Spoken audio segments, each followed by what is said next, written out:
Plus de 60% des gens répètent chaque matin des routines qui sabotent leur énergie et leur santé pour toute la journée.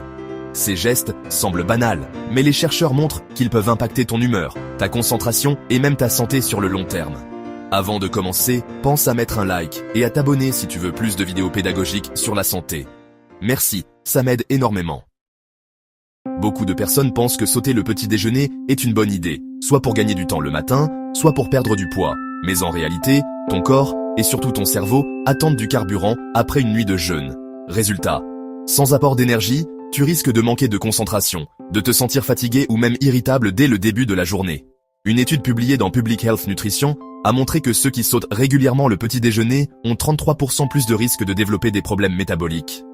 Et une autre, parue dans l'American Journal of Clinical Nutrition, a démontré que les personnes qui mangent le matin ont de meilleures performances cognitives et une mémoire plus efficace. Le danger, c'est aussi le craving alimentaire. Ton corps compense plus tard par des envies de sucré ou de gras. Tu crois gagner en équilibre, mais en réalité, tu risques de manger plus et de dérégler ta glycémie. Cela ne veut pas dire qu'il faut avaler un gros repas sucré au réveil. L'idéal, c'est un petit déjeuner simple mais équilibré. Un apport en protéines, œufs, yaourts, oléagineux, des fibres, fruits entiers, flocons d'avoine et de bons gras, avocats, graines, noix. En clair, sauter le petit déjeuner peut sembler anodin, mais à long terme, cela fatigue ton cerveau, déséquilibre ton énergie et peut fragiliser ton métabolisme. Et justement, même quand on mange correctement, il y a une autre habitude qui perturbe notre esprit dès le réveil.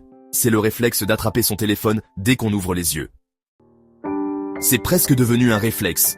Tu ouvres les yeux et sans même réfléchir, ta main attrape ton téléphone.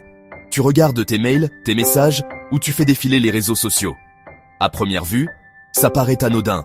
Mais en réalité, ce geste peut perturber ton cerveau dès les premières minutes de la journée. Pourquoi ? Parce que ton cerveau, au réveil, est encore dans un état de transition. Tu passes de la phase de sommeil, où ton esprit est apaisé, à la phase d'éveil. C'est un moment clé où ton système nerveux devrait rester calme pour te permettre de démarrer en douceur. Mais en te confrontant immédiatement à un flot d'informations, de notifications, et parfois même de stress lié au travail ou au réseau, tu actives directement ton amygdale, le centre de l'alerte. En clair, tu forces ton cerveau à passer en mode urgence avant même d'avoir posé un pied par terre. Résultat, une augmentation du niveau d'anxiété, une concentration plus difficile à tenir dans la matinée, et souvent une impression de fatigue plus rapide au fil de la journée. Tu commences déjà surchargé, comme si ton esprit n'avait jamais eu le temps de souffler. Et les chiffres sont parlants. Selon une enquête publiée par Deloitte, près de 81% des gens consultent leur téléphone dans les 15 minutes qui suivent à leur réveil. Ce chiffre montre à quel point cette habitude est devenue universelle. Mais universelle ne veut pas dire sain. À long terme, cette exposition immédiate aux écrans dérègle ton attention et accentue ton stress quotidien. Alors que faire ? La solution n'est pas forcément d'abandonner ton téléphone, mais de décaler son utilisation. Attends au moins 20 à 30 minutes après ton réveil. Profite de ce temps pour boire un verre d'eau, t'étirer, prendre ton petit déjeuner ou même écrire tes priorités de la journée. Ton cerveau se mettra en route de façon beaucoup plus naturelle, sans surcharge immédiate. Et si ton téléphone met ton esprit en état d'alerte dès le réveil, il y a une autre habitude du matin qui, elle, épuise directement ton corps, le manque d'hydratation. Le café est souvent vu comme l'allié indispensable du matin. Beaucoup de gens disent qu'ils ne peuvent pas démarrer leur journée sans leur tasse. Mais consommé à jeun, ce rituel peut poser de vrais problèmes. D'abord, parlons de l'estomac. La caféine stimule naturellement la production d'acide gastrique. Quand ton estomac est vide, cet excès d'acidité n'a rien pour être tamponné par la présence d'aliments. Résultat, brûlure d'estomac, reflux acide, ballonnement ou cette sensation désagréable d'estomac qui se tord. Et à long terme, répéter ce geste tous les jours peut fragiliser la muqueuse gastrique et favoriser des troubles digestifs chroniques. Mais ce n'est pas tout. La caféine agite aussi sur ton système hormonal. Le matin, ton corps sécrète déjà naturellement du cortisol, l'hormone du stress, pour t'aider à te réveiller et à être alerte. Si tu ajoutes une forte dose de caféine à ce moment précis, tu crées une surstimulation. Ton taux de cortisol grimpe encore plus haut, ce qui peut accentuer l'anxiété, provoquer des palpitations et dérégler ton rythme circadien. En clair, tu risques de te sentir nerveux, irritable et même de perturber ton sommeil le soir, car ton horloge interne se dérègle. Une étude publiée dans le Journal of Clinical Endocrinology and Metabolism a d'ailleurs montré que consommer de la caféine trop tôt le matin pouvait interférer avec la production naturelle de cortisol et perturber l'équilibre hormonal sur la journée. Cela ne veut pas dire qu'il faut bannir totalement le café. Il peut avoir des effets positifs. Il améliore la vigilance, stimule la concentration et apporte des antioxydants. Mais le timing est crucial. Les spécialistes recommandent d'attendre au moins 60 à 90 minutes après le réveil, lorsque ton taux de cortisol commence à baisser naturellement, avant de boire ta première tasse. Tu profiteras alors de ses bienfaits sans en subir les effets négatifs. Mais si le café peut perturber ton corps dès le réveil, il existe une autre habitude matinale, encore plus fréquente et tout aussi nocive, négliger l'hydratation. Ton corps vient de passer 6, 7, parfois 8 heures sans recevoir une seule goutte d'eau. Pendant la nuit, il continue pourtant de fonctionner. Tu respires, tu transpires légèrement, tes reins filtrent ton sang. Tout cela entraîne une perte d'eau silencieuse, mais bien réelle. Résultat, au moment où tu ouvres les yeux, ton organisme est déjà en état de déshydratation légère. Pourtant, beaucoup de gens sautent cette étape essentielle. Ils se lèvent, foncent sous la douche, prennent leur café, mais négligent ce geste simple. Boire de l'eau. Le problème, c'est que ce manque d'hydratation dès le matin a des effets immédiats. Tes cellules, privées d'eau, fonctionnent au ralenti. Ton cerveau, qui est composé à près de 75% d'eau, devient moins performant. Cela se traduit par une baisse de concentration, des difficultés à rester attentif et parfois même des maux de tête. Ton corps, lui, te donne un signal clair. Cette fatigue matinale qui persiste, même après plusieurs heures de sommeil. Boire un simple verre d'eau au réveil peut tout changer.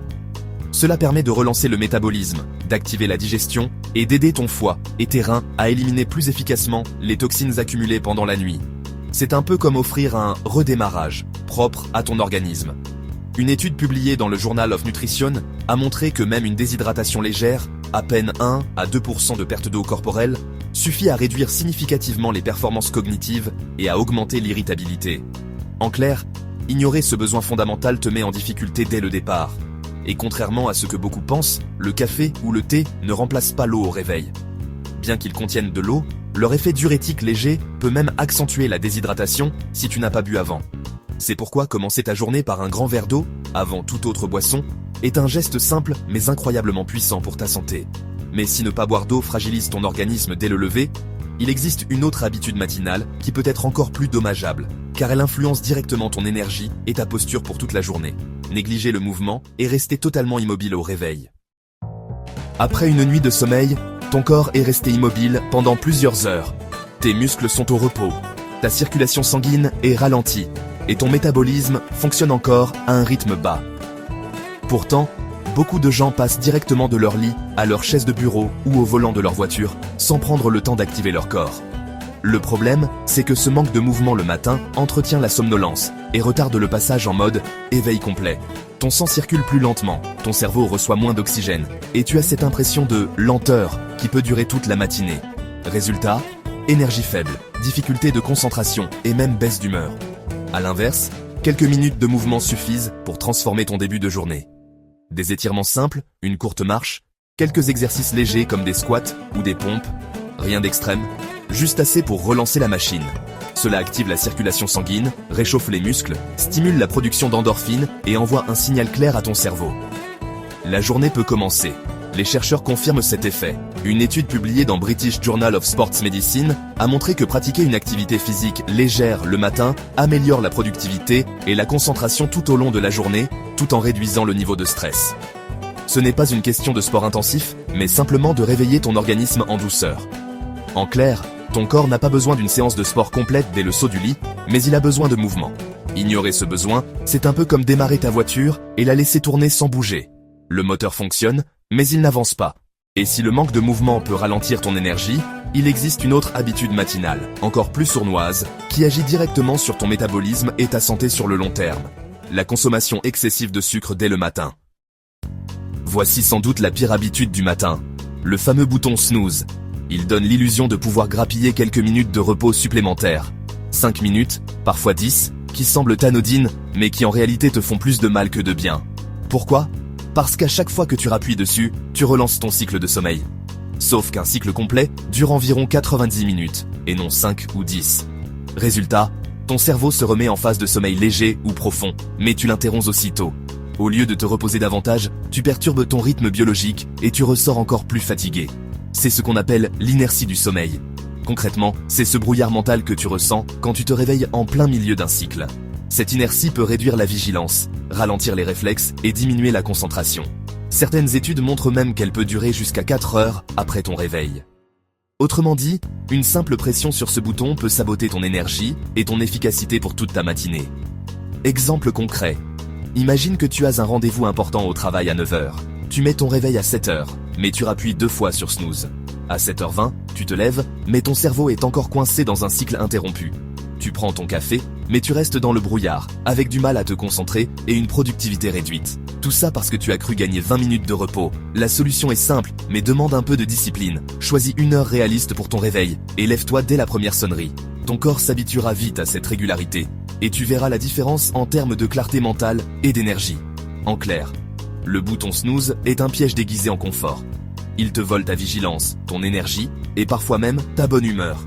Si tu devais retenir une seule chose de cette vidéo, c'est que ton matin se joue dès la première minute après ton réveil.